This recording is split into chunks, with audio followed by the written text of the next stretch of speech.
New castle Christian network NCN के programme 1 to 1 में मैं हूं आपका मेजबान सैमसन जावेद। और आज हमारे साथ हैं तरीके रवादारी के चेयरमैन, जो ना सिर्फ माशरे में रवादारी के लिए कोशम हैं बल्कि वो मनार्टी के राइट्स के लिए भी पेश हैं। एमए पॉलिटिकल साइंस में और फिर एवोकेसी और बहुत सारी अलूम से वो आशना बल्कि तालीम याफ्ता है और काफ़ी मुश्किलात में भी होते हैं। हम उन्हें सलूट भी पहले पेश करते हैं। और नाज़रीन, आपको हैप्पी न्यू ईयर। जी सैमसन साहब। मैं सबसे पहले सैमसन जावेद भाई आपका और एनसीएन यूके का मशकूर हूं कि आप हमेशा अपने शो में मुझे लेते हैं और अच्छे अल्फाज में वेलकम करते हैं। मैं आपका शुक्रगुजार हूं और इसके साथ साथ मैं आपको, आपकी सारी टीम को और जितने भी आपके नाजरीन इस वक्त मुझे सुन रहे हैं, मैं हैप्पी न्यू ईयर कहना चाहता हूं। और आपकी जितनी खिदमात हैं, मैं उसके लिए आपका शुक्रिया अदा करना जी चाहता हूँ। बहुत शुक्रिया, बहुत शुक्रिया। आप हमेशा कोई भी, चाहे जड़ा वाला कोई भी कहीं भी जाती है, आप वहां पे पहुंचे होते हैं। और आपके कालम ने बड़ी हलचल मचाई। अकलियतों की मखसूस नशिस्तें, जमहूरियत या लॉटरी सिस्टम। और मैंने खुद उसको 1 2 3 कई बार पढ़ा और बड़ी खूबसूरत सजेशन दी हुई हैं, क्योंकि कई लोग कहते हैं कि उसमें जी खर्चा बड़ा है जुदागाना में, या इसमें एक ऐसा आपने तजावीज़ पेश किए हैं कि वो सारे हम सिस्टम में आ सकते हैं कि हम अपने नुमाइंदगान को कैसे चुन सकते हैं। मैं इससे पहले कि थोड़ा सा बहस करूं, क्योंकि 1947 से लेकर आज तक हम पर इलेक्शन सिस्टम के तजर्बात से गुजर रहे हैं। और अब इलेक्शनों के दिन भी हैं और ज़रूरी है कि हम पहले मौजूदा सूरत हाल पर बात करें कि इस वक्त क्या खिचड़ी पक रही है, क्या कशीदगी चल रही है सियासत में। तो सेंसर साहब, आपकी बड़ी नज़र है, आप क्या कहना चाहेंगे, क्या रहा है इस वक्त सियासत में? जी थैंक यू वेरी मच। मैं समझता हूं कि पाकिस्तान इस वक्त बहुत ही मुश्किल हालात से गुजर रहा है, इसमें कोई दो राय नहीं है। मैं चूंकि जमहूरियत पसंद आदमी हूं और मैं ये समझता हूं कि इन सारे मसाइल का जिनको जिनको पाकिस्तान को जिनका सामना है, इसका हल भी सियासत के अंदर छुपा हुआ है, क्योंकि सियासी अमल से ही कोई जमहूरी हुकूमत बनेगी।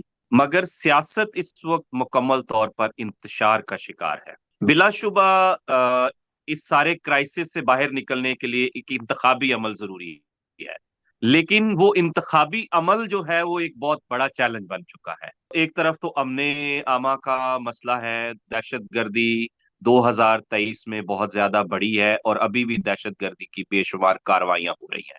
उसके अलावा सियासी कुव्वतों के दरमियान सियासी अदम बर्दाश्त इतनी ज्यादा बढ़ गई है कि हम देखते हैं कि जो सियासी मुखालफत है वो सियासी दुश्मनियों में बदल चुकी है। तो इस बात का भी खदशा है कि इंतखाबी अमल के दौरान और पोलिंग के दिन पर भी जो है वो कोई खून खराबा हो सकता है, हालात खराब हो सकते हैं। फिर एक और जो बहुत बड़ा इंतशार की वजह ये है कि पिछले साल जो हमारे इदारों के कुछ जिम्मेदारों ने कहा कि हम ए पॉलिटिकल हैं, हम सियासत में हिस्सा नहीं लेंगे, इस वक्त बहुत वाजे नजर आ रहा है कि इदारे जो है वो बराह रास्त सियासी सरगर्मियों में मुलविस हैं। किसी को लाडला बना दिया गया है एक दफा फिर, जैसे 2018 में हुआ, किसी सियासी जमात को ज्यादा अहमियत दी जा रही है, तो किसी को जो है वो उससे बाहर रखने की कोशिश की जा रही है। इलेक्शन तो हो जाएंगे, लेकिन हमारा खदशा ये है कि अगर बाद में सियासी कुव्वतें जो है वो इस इलेक्शन को भी कबूल नहीं करेंगे, इसका मतलब ये है कि क्राइसिस खत्म नहीं होगा, क्राइसिस ज्यादा बढ़ेगा। तो जी बादियो सैमसन नजर में साहब, हमें यही नजर आ रहा है कि क्राइसिस सैमसन जो है साहब, अभी वो जो बढ़ेगा। एक आप भी देख रहे हैं, हम भी बाहर बैठे देख रहे हैं। एक तरफ अदलिया है जो कह रही है कि जब आपको कोई मसला होता है तो फिर हमारे दरवाजे पे आप खटखटाते हैं। फिर इलेक्शन कमिश्नर है, फिर उसके बाद सियासी जमातें हैं, फिर इनकी आपस में बड़ी कशीदगी है। तो इस इन सारे हालात में पाकिस्तान जो पहले ही बड़े जबूं हाली में है, तो कैसे ये निकलेगा, कैसे? सर, इसका बड़ा जी, इसका बड़ा जो है वो एक सादा हल हो सकता है अगर कोई जी, करना चाहे। देखिए, बावजूद इसके कि आईने पाकिस्तान पर मजहबी एतबार से, मजहबी अकलियत के एतबार से मैं अगर देखूं तो हमारे बड़े तहफुजात हैं आईने पाकिस्तान पर। लेकिन आईने पाकिस्तान जो है वो इन सारे मसाइल का हल जो है वो हमें जरूर देता है। वो बताता है कि फौजी स्टैब्लिशमेंट का क्या रोल है, वो सियासत में मुदाखलत नहीं करेंगे, उनका काम है सरहदों की हिफाजत करना। ये भी बताया गया है कि अदलिया का क्या काम है। यहाँ मसला ये सबसे बड़ा ये है कि अदलिया भी अपनी जो आईनी हदूद है उनसे तजावज करती है। आपने पिछले जो चीफ जस्टिस का टन्योर गुजरा है बंदयाल साहब का, उसमें भी हमने देखा जब मियां मोहम्मद नवाज शरीफ को पनामा के केस में नाअहल किया गया और इमरान खान को लाया गया, तब भी सारा जो है वो सियासी प्रोसेस जो है वो अदलिया में हुआ। और अभी भी जो है वो इस वक्त भी सूरत हाल कोई हमें उसी तरह की नजर आ रही है। तो इसका बहुत सादा हल है कि निगरान हुकूमत इस वक्त जो है वो गैर जानबदार रहे, अदलिया गैर जानबदार रहे, फौजी स्टैब्लिशमेंट गैर जानबदार रहे, और सबको लेवल प्लेइंग फील्ड मिले। जिसको अवाम मुंतखब करे आप उसको वजीर आजम बना दे, उसको हुकूमत दे दे। लेकिन मसला ये है कि हर कोई चौधरी है और चौधरी अपनी अपने इख्तियारात जो है वो छोड़ने को तैयार नहीं है। ये सबसे बड़ा मसला है। अच्छा, असल में मैं नाम ना लूं तो तभी अच्छा है। एक पार्टी ने अपने लिए खुद ही मुश्किलात, बड़ी भयानक मुश्किलात पैदा की, जिसकी वजह से ये कशीदगी ज्यादा बढ़ी। शायद अच्छा माहौल भी हो सकता था, अच्छा माहौल हो सकता था, लेकिन वो बड़ी कशीदगी पैदा की। मैं चूंकि नॉन वायलेंस पर बिलीव करता हूं तो मैं जी, समझता हूं कि किसी भी सियासी जमात को कभी भी जो है वो अपनी सियासत के दौरान तशद्दुद का रास्ता इख्तियार नहीं करना चाहिए। ये तशद्दुद का रास्ता हम कभी भी आपके हक में नहीं जाता, आपके मुखालफ जाता है।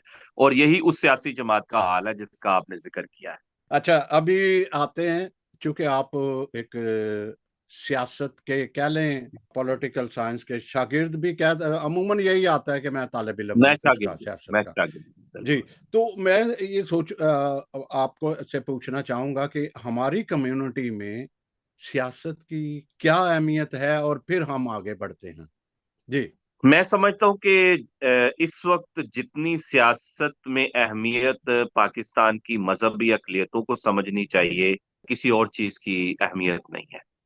वो इसलिए कि जितने भी पाकिस्तान की मजहबी अकलियतों को बिलअमूम और पाकिस्तान के मसीहियों को बिलखसूस इश्यूज हैं, मसाइल हैं, यहाँ उनके हकूक की खिलाफ वर्जियां हो रही हैं, उनका हल अल्टीमेटली सियासत ने जाकर निकालना है।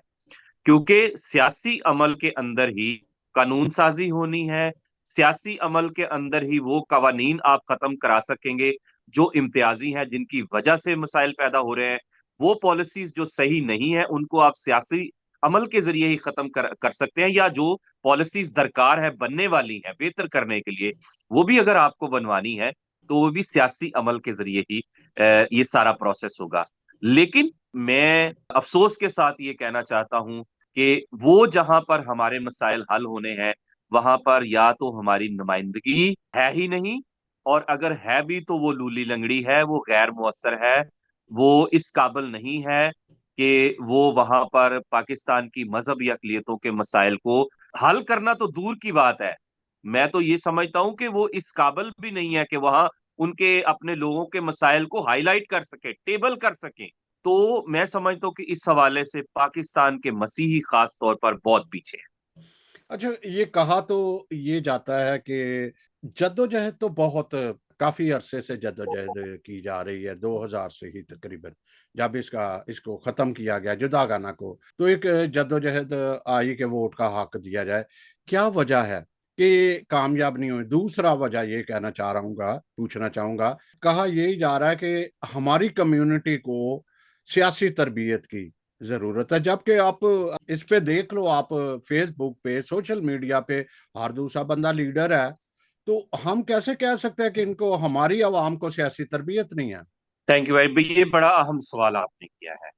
देखिए, जद्दोजहद होना और जद्दोजहद का सही डायरेक्शन और सही विजन के साथ होना, ये दो दो फर्क बातें हैं। मैं इस बात से मुत्फिक हूँ कि मसीही बरादरी में हर बंदा अपने आप को लीडर समझता है और हम उनका एहतराम करते हैं। हम ये नहीं कहते अगर कोई खुद अपने आप को लीडर समझता है तो हम तो नहीं कह सकते कि वो लीडर नहीं। इसमें इशू ये है कि 3-4 किस्म के आपको लोग जो है वो अपनी कम्युनिटी में मिलेंगे। पहली बात ये कि जो वन मैन लीडर है, जो खुद प्रोक्लेम्ड लीडर है। एक तो लीडर वो होता है ना जिसको लोग कहते हैं कि ये हमारा लीडर है, उसके पीछे को लोग होते हैं। लेकिन बहुत सारे आपको मिलेंगे जो वन मैन शो आपको नजर आएगा, जिनके पीछे कुछ भी नहीं है और ना ही कोई विजन है, अनफॉर्चुनेटली। तो एक किस्म के वो लोग हैं। दूसरे वो हैं जिनमें ये ताकत नहीं है कि वो लोगों के वोट के जरिए से मुंतखब होके आ सकते हैं, इसलिए वो चोर दरवाजा जो है वो चाहते हैं। 22 साल से वही लोग जो हैं वो पार्लियामेंट में अकलियतों के नाम पर जाके बैठते हैं, जिनमें शायद वो ताकत या सकत नहीं है कि वो वोट के जरिए से आ सके। तो चूंकि ये मखसूस नशिस्तों का तरीकेकार इस वक्त जो राइज है, ये चोर दरवाजा एक फराहम करता है, लिहाजा वो जाकर चोर दरवाजे को इस्तेमाल करके बैठ जाते हैं। तीसरे वो हैं जो लाइन में लगे हुए हैं, जो लाइन में लगे हैं, वो जलसों में तकरीबात में वो क्रिटिसाइज करेंगे मौजूदा निजाम को, लेकिन जब कागजात नामजदगी का वक्त आएगा तो वो पार्टियों से टिकट लेने की भी कोशिश करते हैं मखसूस नशिस्तों पर, और कागजात नामजदगी भी जमा करवाते हैं। तो ये सारे जो है इस तरह के लोग जो है वो आपको नजर आएंगे। और चौथे वो हैं जो हमारी कम्युनिटी के अंदर जो खामोश है। जब उनको इधर का मौका मिलता है तो वो इधर के होते हैं, जब उधर का मौका मिलता है तो उधर के होते हैं। क्लियर लाइन जो है वो कोई लेने को तैयार नहीं है। मैंने सिर्फ ये किया है कि मैंने इस मजमून के जरिए से एक क्लियर लाइन लिया है कि ये मखसूस नशिस्तों का तरीकेकार जो है वो जमहूरी नहीं है, ये गैर मुनसिफाना है, ये लॉटरी सिस्टम है, ये चंद लोगों को जो है वो बैकडोर चैनल से ला के जो है वो बिठा दिया जाता है। तो क्लियर लाइन लेना जो है वो बहुत जरूरी है। आखिरी बात इस हवाले से ये है कि कोई भी सियासी तंजीम जिसका ताल्लुक मसीही बिरादरी से है, वो बता दे जिसने कोई सियासी तरबियत का प्रोग्राम शुरू किया, मुझे एक भी जो है वो सिंगल आउट करके बता दे। रवादारी तहरीक ने पिछले साल जो है वो पॉलिटिकल स्कूल का आगाज किया था, जिसको हम कंटिन्यू कर रहे हैं, जिसके जरिए से हम नौजवानों के पास जा रहे हैं, उनकी सियासी तरबियत कर रहे हैं, उनको कह रहे हैं कि आपको सियासत में आगे आना चाहिए। तो बातों से सिर्फ नहीं होगा कुछ भी। मैं जिस भी नौजवान से पूछता हूं, मैं नौजवानों के साथ काम करता हूं, मैं क्या करते हो, मैं जी इवेंजलिस्ट हूँ, मैं पास्टर हूँ, मैं खुदा की खिदमत करता हूँ। भाई सारा कुछ ठीक है, लेकिन इस मुल्क में आपने जिंदा रहना है, इस समाज में आपने सरवाइव करना है, तो आपको सियासत में भी हिस्सा लेना पड़ेगा। ये जो आपके समाजी मसाइल हैं, मजहबी आजादी के मसले हैं, ये भी सियासत ने हल करने हैं। तो सियासत से अगर आप दूरी करेंगे, सियासत से आप नफरत करेंगे, सियासत से आप किनारा कशी करेंगे, तो कैसे जो है वो आप अपने मसाइल हल कर सकते हैं। इसलिए मैं नौजवानों को हमेशा इनकरेज करता हूं कि वो सियासत में आए। सैमसन साहब, आज भी हमारी अशरफिया जो है वो यही कह रही है कि ये जो सिस्टम मौजूदा सिलेक्शन सिस्टम है ये दुरुस्त है, क्योंकि उसमें इलेक्शन असल में ये चले जाते हैं जुदागाना पर। अगर हम हक की बात करते हैं ना कि हमें वोट के हक की, तो ये फौरी तौर पर जुदागाना की तरफ जाते हैं कि जुदागाना की बात हो रही है। ये कहते हैं नहीं उसमें पैसा भी, हल्का बंदी भी है। आज भी यही मूवमेंट चली हुई है। वो कहते हैं ये मौजूदा निज़ाम बिल्कुल दुरुस्त है। तो फिर मैं आपके असल उसकी तरफ चलता हूँ। एक और भी बात ये कहूँगा कि 2000 में जब हमारी अशरफिया, फिर एनजीओज भी आते हैं, बिशप भी आते हैं, इन्होंने मुशर्रफ पर दबाव डाला, कुछ और लोगों ने भी डाला कि ये हमें कौमी दायरे से हटा देती है, ये सिस्टम जो है वो हटाता है, हमारे ये ख़त्म किए जाएं। क्या उस वक़्त ऐसा कोई तजवीज़ पेश नहीं की जा सकती थी कि हमारे नुमाइंदे हैं वो वोट के ज़रिए असेंबलियों में जाने चाहिए, ताकि उस पे सोच विचार की जाए? जी, थैंक यू वेरी मच। कुछ बात मुझे लंबी ये हो गई। कोई बात नहीं, मैं ये हाँ, कैटेगोरिकली कहना चाहता हूँ कि ये जो अकलियतों की मखसूस नशिस्तों का इस वक्त जो तरीकेकार है, जो 2002 में राइज हुआ परवेज मुशर्रफ के लीगल फ्रेमवर्क ऑर्डर के जरिए, जी, जी, जी।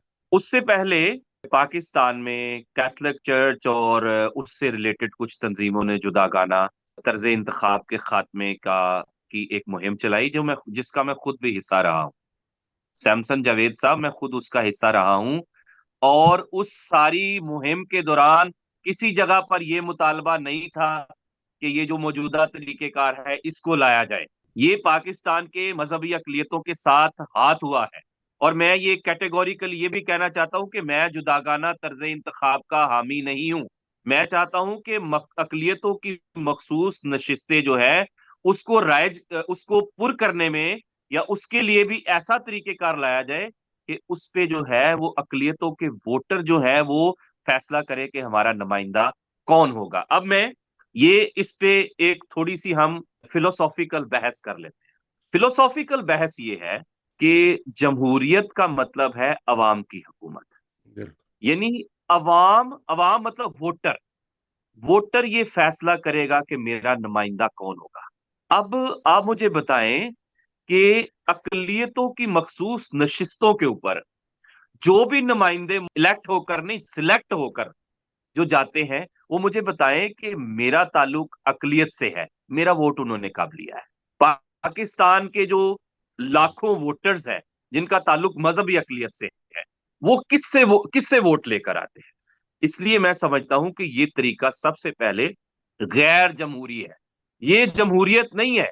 गैर ये कानूनी भी आप कह सकते हैं, क्योंकि हाँ 226 और 160 जो है वो ये कहता है कि चाहे वो खवातीन की हैं चाहे वो गैर मुस्लिम की हैं, वो वोट के ही ये बैलेट बॉक्स के जरिए ही जाना चाहिए उसको। अच्छा, जी। फिर मैं इसको कहूंगा कि क्लियरली कि ये इलेक्टोक्रेसी नहीं है, ये सिलेक्टोक्रेसी है। हम्म। क्यों?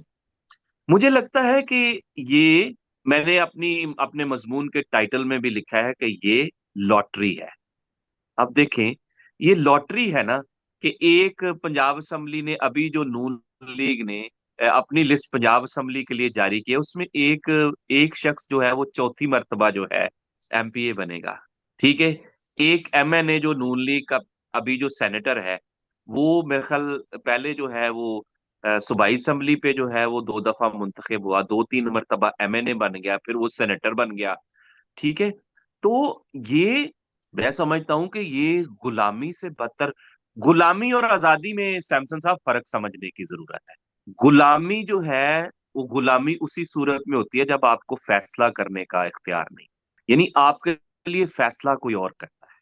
मुझे लगता है कि ये जो सिलेक्शन सिस्टम इस वक्त रहा जाए, ये गुलामी की एक जदीद शक्ल है। यानी कहा यह गया है कि हम आपको मजहबी अकलियत होने के एतबार से आपको मखसूस नशिस्तें देते हैं ताकि आपकी नुमाइंदगी हो, लेकिन इनको फिल करने का इख्तियार आपको हम नहीं देंगे।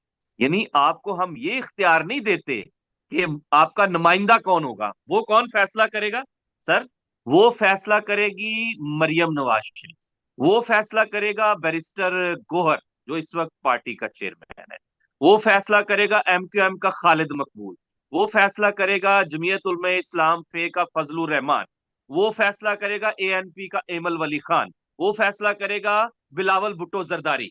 जिसके नाम पर वो सीट है वो फैसला नहीं करेगा।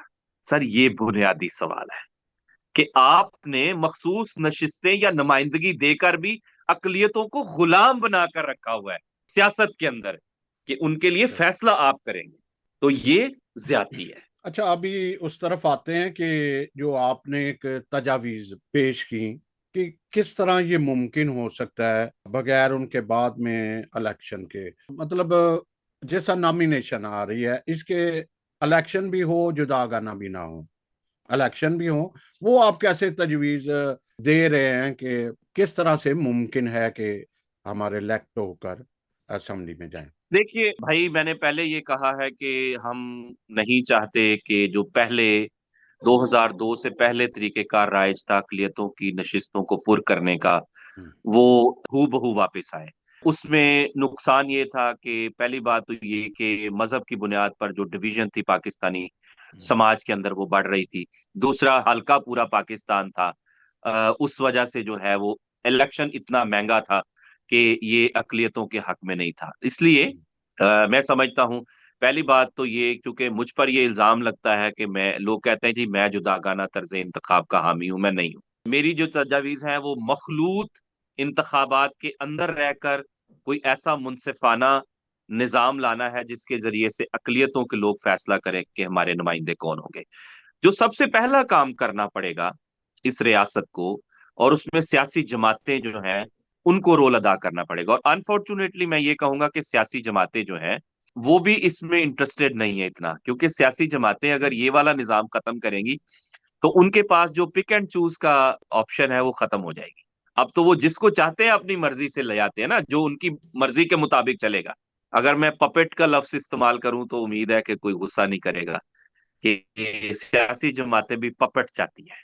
तो इस वक्त वो ये चाहते हैं, लेकिन ये वाला जो सिलेक्शन सिस्टम है इस वक्त, ये एक आईनी तरमीम के बगैर नहीं खत्म हो सकता। बिल्कुल बिल्कुल। ये इसको खत्म करने के लिए सियासी जमातों को आईनी तरमीम जो है वो लाना पड़ेगी, जिसके लिए जरूरी है कि पाकिस्तान में मजहबी अकलियतों के लोग, चाहे उनका ताल्लुक हिंदू बिरादरी से है, चाहे उनका ताल्लुक मसीही बिरादरी से है, या दूसरी जो मजहबी अकलियतें हैं, उनको इसके लिए मुनज्जम मुहिम चलानी पड़ेगी, कैंपेन करनी पड़ेगी, सियासी जमातों से मिलना पड़ेगा, प्रेशर डालना पड़ेगा कि हमें ये सिस्टम कबूल नहीं है। लेकिन मसला यह है कि हमारे अंदर ही ऐसे लोग हैं जो फिर हमारे खिलाफ जो हैं वो चलते हैं, और चूंकि उनकी इक्तदार तक भी रसाई है, सियासी जमातों के अंदर लोग वो बैठे हुए हैं, इसलिए वो अपनी बात जो है वो आसानी से मनवाते हैं। इसलिए पब्लिक प्रेशर जो है वो बिल्ड करना बहुत जरूरी है, जो हम करने की कोशिश कर रहे हैं। तो ये काम जो है वो पहले करना पड़ेगा। अच्छा, वो मैं समझता हूँ कुछ इस तरह भी, चूंकि एक मैं सियासी कॉलमिस्ट भी हूँ, तो अगर ये सियासी जमातें, मतलब ये अभी बात नहीं हुई, अगर सियासी जमात उसको टिकट देते हैं, जैसे यहूनाबाद है, जैसे बाहर कॉलोनी है, जैसे फैसलाबाद में हुआ है कि पीपल पार्टी ने टिकट दिया है, या जहाँ पे आबादी है, आपने ये फ्रेमवर्क जो है वो कैसे किया है कि किस तरीके से मतलब या सियासी जमात खुद अपना नुमाइंदा खड़ा करे क्रिश्चियन उन आबादी के हिसाब से, या हल्का बंदी, मतलब जाहिर है कि किसी हल्के से वो कामयाब ये जरा वाजिया कीजिएगा जी। देखिए देखिए सर, पहली बात तो ये कि एक ऐसा मुआशरा जहां पर एक असिस्टेंट कमिश्नर आपको बर्दाश्त नहीं है, ठीक है। मैं जड़ावाला के सानेहा की मिसाल आपको दे देता हूँ कि वहां जो असिस्टेंट कमिश्नर था मसीह, वो आपको बर्दाश्त नहीं हुआ। सबसे पहले आपने उसको भगाया। तो आपको पता है कि सियासी जमातें जो है वो किसी हल्के में किसी मसीही या हिंदू को जो है वो टिकट देंगे और उसको वोट भी मिलेंगे, वो कामयाब भी होगा। मेरा ये ख्याल है कि पाकिस्तान के मौजूदा हालात में ये सोचना जो है ये काफी मुश्किल है। आई विश कि लाहौर के NA 120 से नवाज शरीफ की जगह किसी मसीही को दे दें टिकट, और नून लीग पूरी जो है उसके पीछे खड़ी हो जाए, या लाड़काना से किसी हिंदू को बिलावल भुट्टो अपनी जगह पर जो है वो टिकट दे दे, और वो यकीनी तौर पर जीत भी जाएगा अगर पार्टी उसके पीछे खड़ी होगी। जो लोग आर्ग्यूमेंट लेते हैं सर, ये बड़ा मुश्किल काम है, ये नहीं, आसान पर नहीं है जो इसका। मैं आपसे कि आप कैसे तजवीज करते हैं, आप क्या राय मैं क्या देते आपको हैं कि कैसे मैं मुमकिन अपनी कैसे है? तजवीज देने जी। मैं तजवीज देने लगा। सर, जो हम्म। अकलियतों की मखसूस नशिस्तें हैं, हम्म। उसको अगर आप चाहते हैं कि अकलियतों के लोग अपना नुमाइंदा खुद फैसला करें कि कौन होगा, तो हम्म। मेरी ये तजवीज है कि सबसे पहले जो कौमी और सूबाई असम्बली की सीटें हैं अकलियतों की, उस पे डिवीजन वाइज जो है वो हल्का बंदियां कर दी जाए। मैं मिसाल देता हूँ सर, मसलन मैं लाहौर डिवीजन में हूँ, और लाहौर डिवीजन में जो अकलियतों की आबादी है, उस आबादी के एतबार से ये मुख्तस कर दिया जाए कि अकलियतों की नशिस्तें इस डिवीजन है इसमें कितनी अलॉट होंगी। मसलन लाहौर में अगर आबादी ज्यादा है, लाहौर के इर्द गिर्द डिवीजन में हो सकता है 2 नशिस्तें मिल जाए अकलियतों की। तो जिस दिन इलेक्शन हो उस दिन आप 3 बैलेट पेपर जारी कर दें। मैं बताता हूं, एक जनरल नशिस्त के लिए ग्रीन कलर का, जिसमें तमाम वोटर्स जो हैं, यानी मसीही भी, मुसलमान भी, हिंदू सब, जनरल नशिस्त पर जो भी बंदा इलेक्शन लड़ रहा है MNA का, वो उस पे वोट डाले जनरल नशिस्त पे। इसी तरह से एक वाइट बैलेट पेपर हो, वाइट, जो उस हलके में जितने अकलियतों के वोटर हैं, उस जितने उम्मीदवार वहां पर अकलियती इलेक्शन में कंटेस्ट कर रहे हो, वो वोट जो है वो व्हाइट बैलेट पेपर पे जिसको भी वोट डालना चाहते हैं वो डाले उसको। और तीसरा आप डालें पिंक, वो खवातीन के लिए, यानी वो जो खवातीन के मखसूस नशिस्तों पर भी कहीं फुफी आ रही है, कहीं भाभी आ रही है, कहीं बीवी आ रही है, कहीं मासी आ रही है, कहीं चाची आ रही है, उस सिलसिले को भी खत्म होना चाहिए। वो भी गैर जमहूरिया है खवातीन की नशिस्तों पर भी। तो एक वोट जो है वो डिवीजन की सतह पर खवातीन के लिए आप जो है वो सीटें जो जितनी आपने 2 देनी है, 3 देनी है, उस पे भी आप इलेक्शन करवाएँ। तो क्या होगा, एक आपका जनरल नशिस्त पे आप जो है वो वोट डाल रहे हैं, एक आप जो है, जो अक़लियतों के वोटर हैं, वो व्हाइट बैलेट पेपर पे अपने नुमाइंदे का फैसला कर रहे हैं। इसी तरह से पिंक बैलेट पे तमाम लोग जो हैं वो खवातीन की नशिस्तों पर फैसला कर रहे हैं। ये थोड़ा-सा मुश्किल होगा, लेकिन सर एवरीथिंग इज़ पॉसिबल। और व्हाइट नशिस्त पे जो 2 टॉप पे जिनके वोट ज़्यादा हों, वो आपके जो है वो नुमाइंदे बन जाएँ। वो आपके मुंतखब नुमाइंदे बन जाएँगे, अक़लियतों की मखसूस नशिस्तों पर। इसी तरह से पूरे पाकिस्तान में जो डिविज़न्स होंगी, उस पे जो लोग मुंतखब हों, वो पार्लियामेंट के अंदर जाकर बैठें। ये बात समझ में आती है। ये वाली राय जो है ये आज़म अराज की तरफ से भी आई है, उन्होंने इंटरव्यू देते हुए कहा यही सेम। लेकिन अभी थोड़ा आते हैं नुमाइंदे जो खड़े होते हैं वो किस हैसियत में खड़े होंगे, क्योंकि आपको याद होगा कि इस्लामाबाद से नवीद गिल को उन्होंने जो है वो नहीं जमा कराने दी टिकट।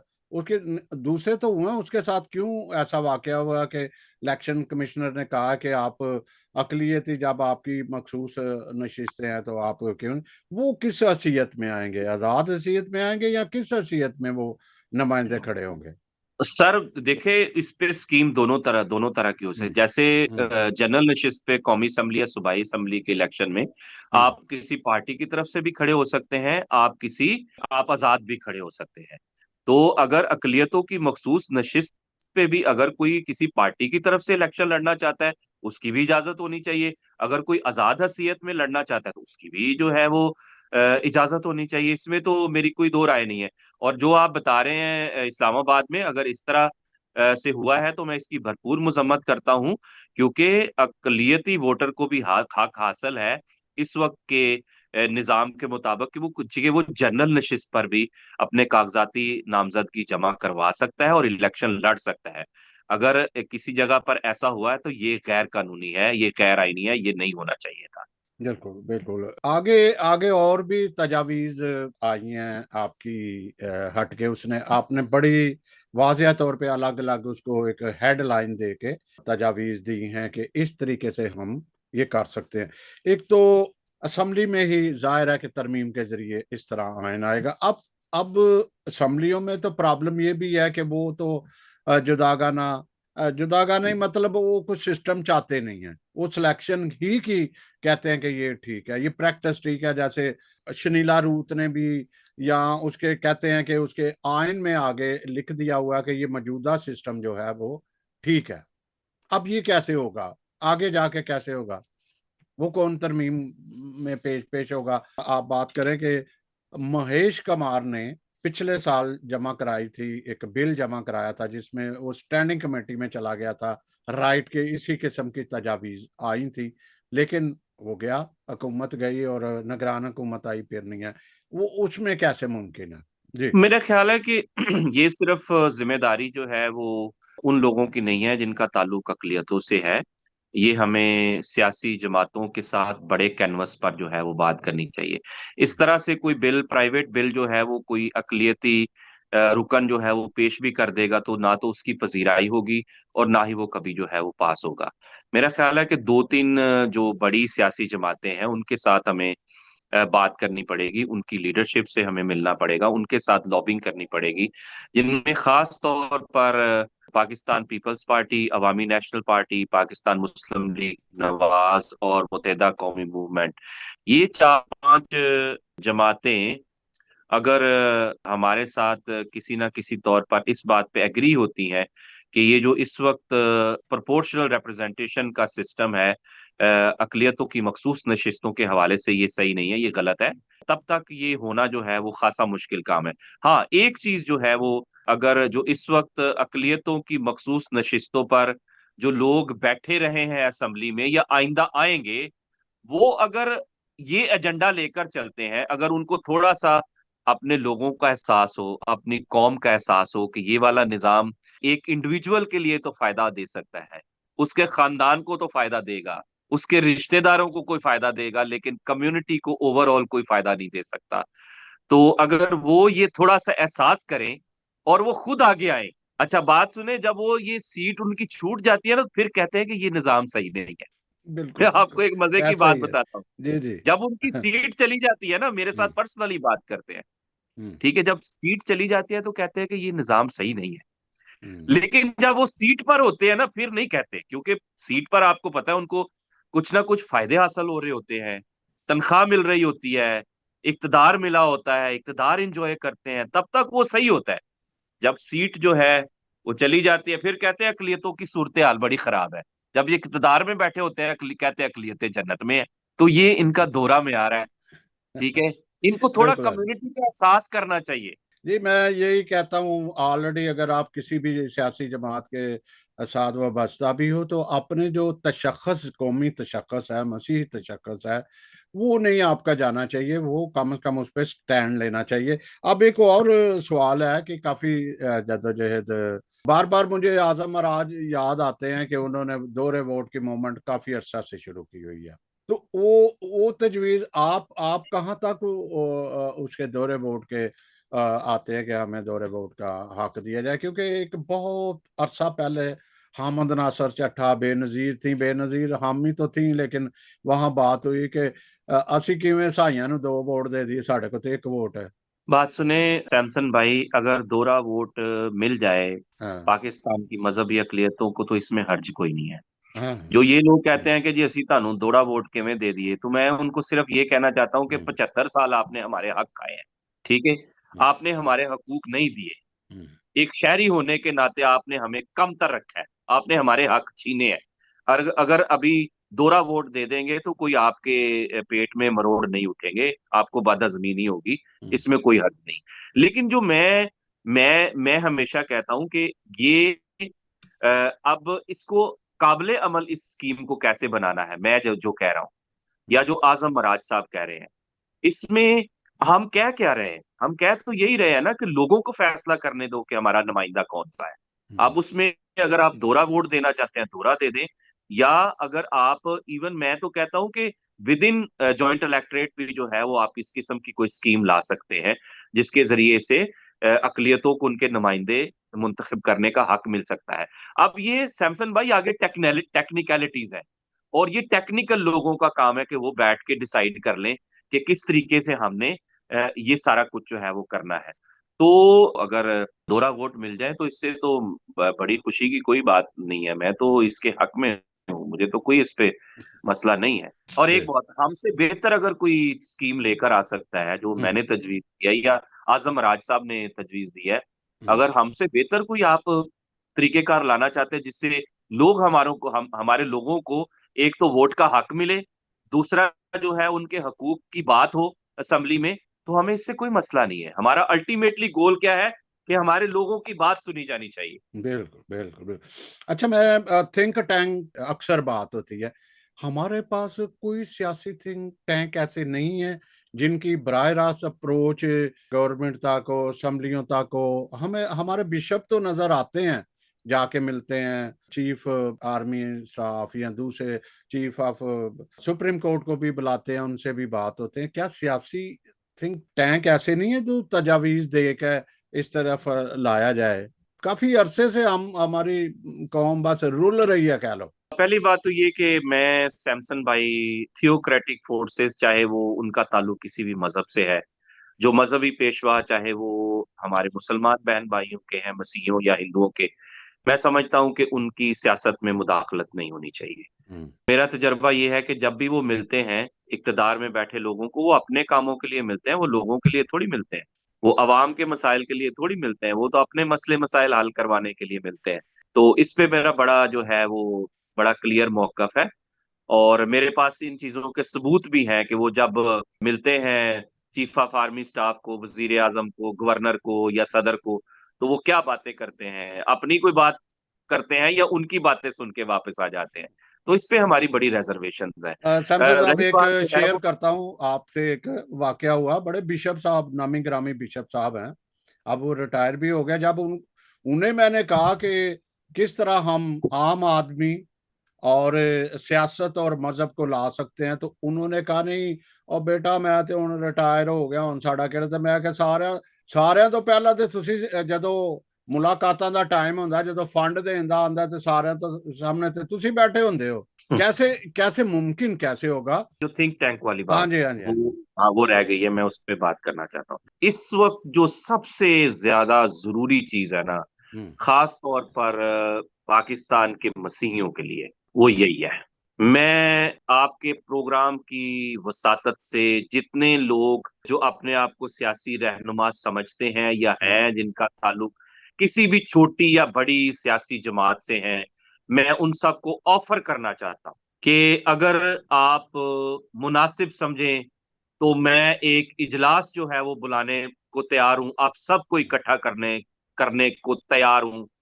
हमें जो है वो 20 से 25 लोगों पर मुश्तमिल एक नेशनल लेवल का पॉलिटिकल थिंक टैंक बनाने की जरूरत है, जिसमें वो लोग शामिल हों जो अपनी कौम के साथ मुखलिस हैं, जो अपनी कौम को इन मसाइल से बाहर लाना चाहते हैं, जो नौजवानों को सियासत की तरफ लाना चाहते हैं, और जिनमें ये भी सकत है कि वो अपनी कुर्सी भी छोड़ना चाहते हैं दूसरों को मौका देने के लिए। तो मैं समझता हूं कि ये बहुत जरूरी है, और पाकिस्तान के मसीहियों का के मसाइल का हल जो है वो इसी में है कि इस किस्म का थिंक टैंक जो है वो बने और वो सियासी लोगों का थिंक टैंक हो। अच्छा, एक बड़ा जब भी हम प्रोग्राम करते हैं बड़ा इलेक्शन हल्का बंदी के साथ बहुत आता है। असल में जो बार बार हम आ रहे हैं उस वक्त 2002 जब ये इलेक्शन खत्म हुए तो उस वक्त से ही स्ट्रगल आ रही है कि हमें वापस इलेक्शन दिए जाएं। वो कामयाब क्यों नहीं, ये हट के थोड़ी सी मैं बात कर रहा हूँ, ये हमारी जो मतालबा है इसकी मंजूरी क्यों नहीं हो रही। क्या कोई कमजोरी कहीं नजर आती है आपको? क्योंकि बिल्कुल। मतालबा तो बड़ी मैं पार्टियों से आ रहा है, बड़े लोग मैं कर मैं रहे हैं जी। असल में जिन लोगों ने तरमीम करने का फैसला करना है, हम्म। आम जो लोग हैं, जो मेरी तरह के आम लोग हैं, हम्म। उनकी रसाई जो है वो उन लोगों तक नहीं है जिन्होंने ये फैसले करने हैं रियासत के। मसलन हम्म। रियासत का सदर, रियासत का वजीर आजम, हम्म। सियासी पार्टियों के जो हेड्स हैं या जो सेनेटर्स हैं, एमएनए हैं, उन तक रसाई किसकी है? उन्हीं लोगों की जो ऑलरेडी वहां पर बैठे हुए बिल्कुल, बिल्कुल। हैं मखसूस नशिस्तों पर, या हम्म। हमारी जो रिलीजियस लीडरशिप है, बिशप्स हम्म। हैं, या जो बड़े बड़े पादरी साहबान हैं, सीनियर पास्टर जिनको कहा जाता है आजकल, हम्म। उनकी रसाई जो है वो उन तक है। तो ये वो लोग हैं सारे जिनको ये निजाम सूट करता है, ठीक है। इसलिए जो आम लोगों की रिजर्वेशन है इस निजाम पे, वो सियासी जमातों तक या जो इक्तदार में बैठे लोग हैं, इदारे हैं, उन तक नहीं पहुंचती। सबसे बड़ी कमजोरी यही है। इसलिए पीछे बचता क्या है हमारे पास करने को? वो है मास मूवमेंट। Mass movement. अच्छा, जब हम मास मूवमेंट चलाते हैं तो फिर क्या होता है? यही वो लोग हैं क्योंकि इनके पास पैसा भी है, लोगों को खरीदने की ताकत है, ये लोगों को डराते हैं, लोगों को धमकाते हैं, लोगों को कहते हैं पर्चे दर्ज हो जाएंगे, मुकदमे दर्ज हो जाएंगे, लोगों को बाहर भी नहीं निकलने देते, बात नहीं करने देते। इस वजह से आज तक ये मूवमेंट जो है उस तरीके से कामयाब नहीं हुई, और इन्होंने कंफ्यूजन पैदा की हुई है। कहते हैं जी जनरल नशिस्तों पे इलेक्शन लड़ लें, तो भाई जनरल नशिस्तों पे इलेक्शन लड़ना इतना जरूरी है तो आप क्यों नहीं लड़ते? आप क्यों जो है वो चोर दरवाजे से आना चाहते हैं? तो ये जो लोग हैं, ये भी सैमसन साहब, ये लोग भी मुक्तदर अशराफिया है, ये भी बिल्कुल। अशराफिया का हिस्सा बन चुके हैं। चाहे वो मजहबी लीडरशिप है या वो सियासी लीडरशिप है, वो स्टेटस को कायम रखना चाहते हैं। क्योंकि उनका दा ਉਹਨਾਂ ਦਾ ਦਾ ਇਸ ਤਰੀਕੇ ਨਾਲ ਹੀ ਲੱਗ ਸਕਦਾ है ना। अगर वो निजाम ही यह वाला मुक गया तो ਉਹਨਾਂ ਦਾ ਦਾ ਕਿਵੇਂ लगेगा? इसलिए वो ये निजाम नहीं खत्म होने देना चाहते। अब तो कितनी सारी हमारे सामने सियासी जमातें, मसीह सियासी जमातें भी आई हैं। मैं ये सोचता हूँ कि हमें लचक रख के हमें पॉसिबल बनाना है, कोई भी पॉसिबल बनाना है। जो नजरिया हम पेश करते हैं उसको पॉसिबल, और पॉसिबल क्या है वो मंजूर भी हो। ये नहीं कि 22 साल पहले हमारे 23, 24, 25 साल निकल गए और निकलते जाए नारे ही मारते हुए, जो मुमकिन है ना। ऐसा ऐसा फ्रेमवर्क ऐसा पे काम करना चाहिए जो मुमकिन है, जिस तरह आपने बताई है। हमें एक जगह पे रुकना नहीं चाहिए। थिंक टैंक को एक ऑल पार्टी कॉन्फ्रेंस हो गई, फिर इस तरह से मूवमेंट को आगे बढ़ाना चाहिए और फिर डन कर देना चाहिए जो भी आता है। तो मैं चाहूँगा कि आप कोई इस तरह मैसेज दें और फिर हम इजाज़त लें, क्योंकि बहुत सारे मसले मसाइल हम देख चुके हैं। पिछले साल 2023 है बहुत मुश्किलात में गुजरा, मजहबी तसब का हमें सख्त सामना करना पड़ा है। बहुत सारे लोग कहते हैं कि जी उससे पहले ही चल रहा है 295 भी, और फिर फोर्स कन्वर्जन भी। फिर आप देख लो कि दुश्मनी लेनी हो तो खुद ब खुद ही आयतें लिख के लगा दी और फंसा उनको दिया, फिर जलाओ गिराओ, फिर बड़ा कुछ मसाइल पैदा पैदा होते हैं। तो हमें क्या करना चाहिए इन मुश्किल हाँ, हालात में? जी। सैमसन भाई, पहली बात तो ये कि मैं एक ह्यूमन राइट्स एक्टिविस्ट हूँ, और ह्यूमन राइट्स एक्टिविस्ट अपनी उम्मीदों को कभी जी। मरने नहीं देता, वो अपनी उम्मीदों को हमेशा जिंदा जी। रखता है। जी। जी। लेकिन मैं आपके साथ और आपके नाजरीन के साथ, जितने बहन भाई आज मेरी बात सुन रहे हैं, मैं उनसे अपने दिल की बात करना चाहता हूँ। दिल की बात यह है कि मैं बहुत दुखी हूँ। दुख मेरा ये नहीं है कि हमारे लोगों को यहाँ मार पड़ रही है। मेरा सिर्फ दुख ये नहीं है, और ना ही मैं वो नोहा पढ़ना चाहता। सबको पता है कि पाकिस्तान में मसीहियों के साथ, पाकिस्तान में हिंदुओं के साथ, पाकिस्तान में अहमदियों के साथ और दीगर जो यहाँ मजहबी अकलियतें हैं उनके साथ क्या जुल्म हो रहा है, सबको पता है। ये कोई ढकी छुपी बात नहीं है। और मैं वो शख्स नहीं हूं जो छुपाऊंगा, जो कहूंगा कि सब अच्छा है। सब अच्छा नहीं है। सर, मेरा जो दुख है वो अब मायूसी में बदलता जा रहा है। मायूसी क्या है? मायूसी ये है कि अगर जड़ावाला का सान्या भी हमें इकट्ठा नहीं कर पाया, जड़ावाला का वाकया भी 4 महीने के बाद हमने माजी का हिस्सा बना दिया है, तो फिर इससे बड़ा भी कुछ हो जाएगा तो कुछ भी बदलने वाला नहीं है। 4 माह गुजर गए हैं सर। सान्या जड़ावाला को खामोशी छा गई है। कोई बात भी नहीं कर रहा। कुछ भी नहीं हो रहा। हमने क्या किया है? हमने वहां कंबल बांट दिए, चारपाइयां दे दी, राशन दे दिया, खाना पका के इमदाद दे दिया, चेक दे दिया। हमने अपनी अपनी तस्वीरें बना ली, अपने अपने फेसबुक पे लिख दिया। हर कोई कहता है मैंने सारा कुछ किया है, ये किया मैंने, वो कर दिया। सारा कुछ हो गया है। लेकिन सर मुझे ये बताएं कि हमने क्या किया है कि आइंदा सानिया वाला नहीं होगा? हमने इस पे क्या किया है? हमारे बिशपों ने, हमारे सियासी लीडरों ने, रहनुमाओं ने चीफ ऑफ आर्मी स्टाफ से भी मिल लिया, वजीर आला से भी मिल लिया, अनवारुल हक काकड़ को भी बुला लिया जड़ावाला में, ये मौजूदा चीफ जस्टिस भी चले गए। लेकिन मुझे ये बताएं कि आपने क्या किया कि आइंदा जब सानिया जड़ावाला होने लगेगा तो आप उसको रोक पाएंगे? मुझे ये बताइए कि कौन सी रिफॉर्म्स आप जो है वो ला पाए हैं? बिल्कुल मेरा बिल्कुल ऐसे ही सर, हो। मेरी ये मायूसी है। अगर मसीही मेरे बहन भाई ये भी नहीं ना सानेहा जड़ावाला के बात कर पाए, तो भाई फिर कुछ भी नहीं होगा। कुछ भी नहीं। ये वही बात है, जो कौमें कुर्बानी देना नहीं जानती वो जिंदा रहना नहीं जानती, और वो जिंदा नहीं रहती, सर, वो मुर्दा ही होती है।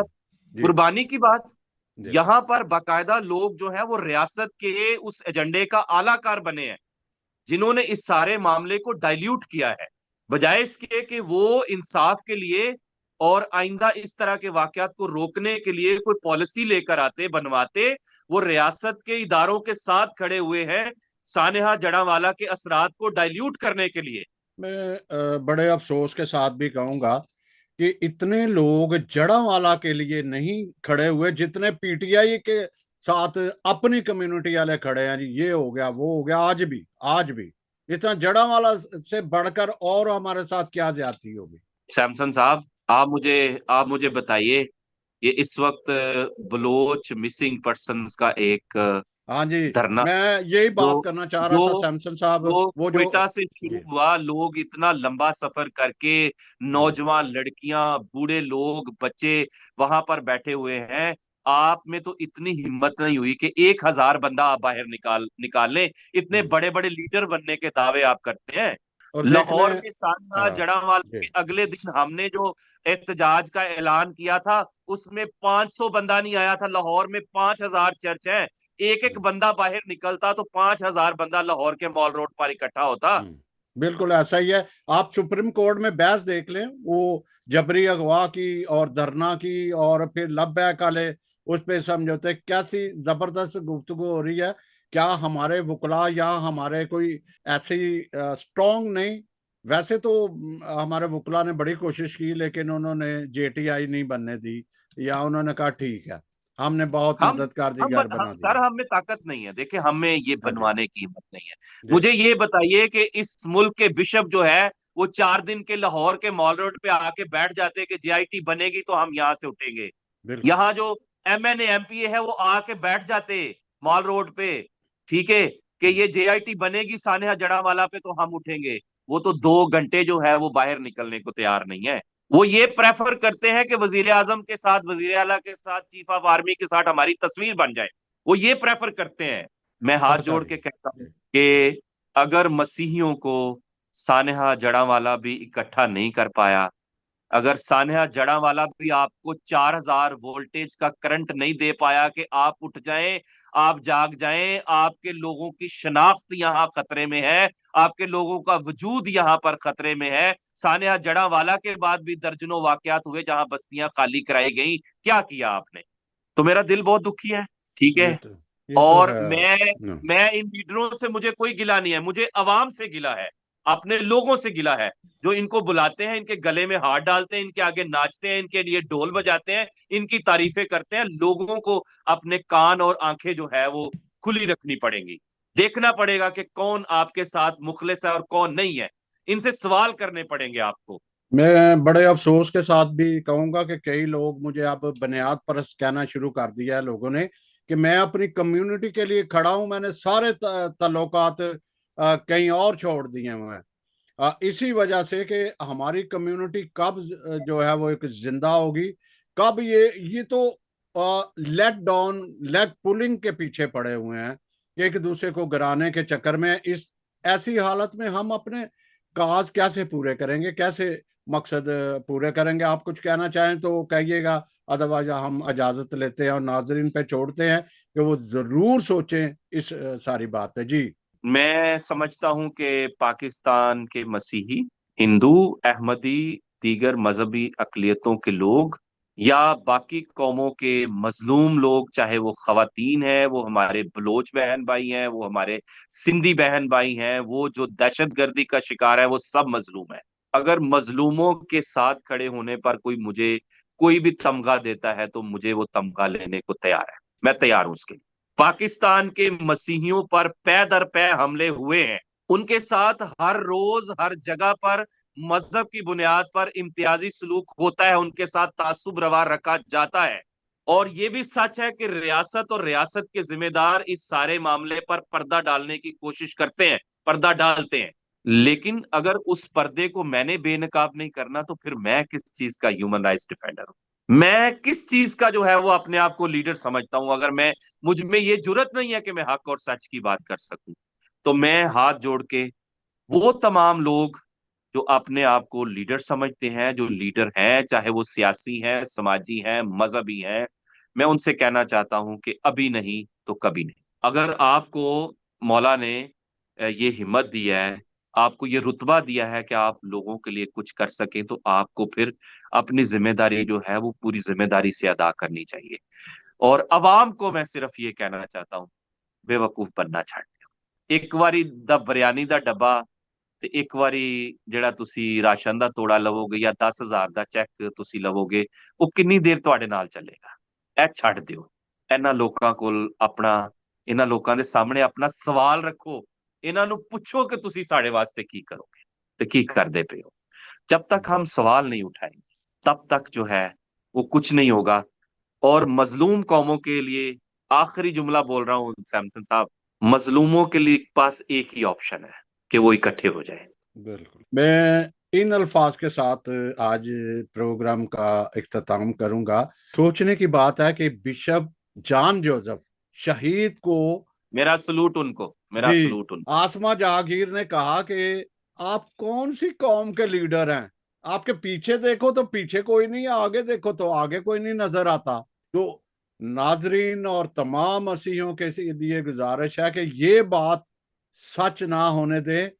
आप जो भी हमारी कम्युनिटी में आपको नजर आता है कि हमदर्द लीडर, सियासी लीडर है, सब कुछ छोड़ के उसके पीछे भी खड़े हो, लब बैक कहें। जब तक आप लब बैक नहीं कहेंगे, हम ऐसे ही, जिसमें पंजाबी च कहते हैं, रुलते रवांगे। तो इजाजत। और सैमसन साहब, आपका बहुत शुक्रिया, आपने अपना कीमती वक्त दिया और हमारी अच्छी बात हुई, और फिर हम हाजिर होंगे एक नया लेके प्रोग्राम, और आपके साथ आपकी तजावीज़ और आपकी खिदमत को आगे लाएंगे। बहुत शुक्रिया आपका। Thank you.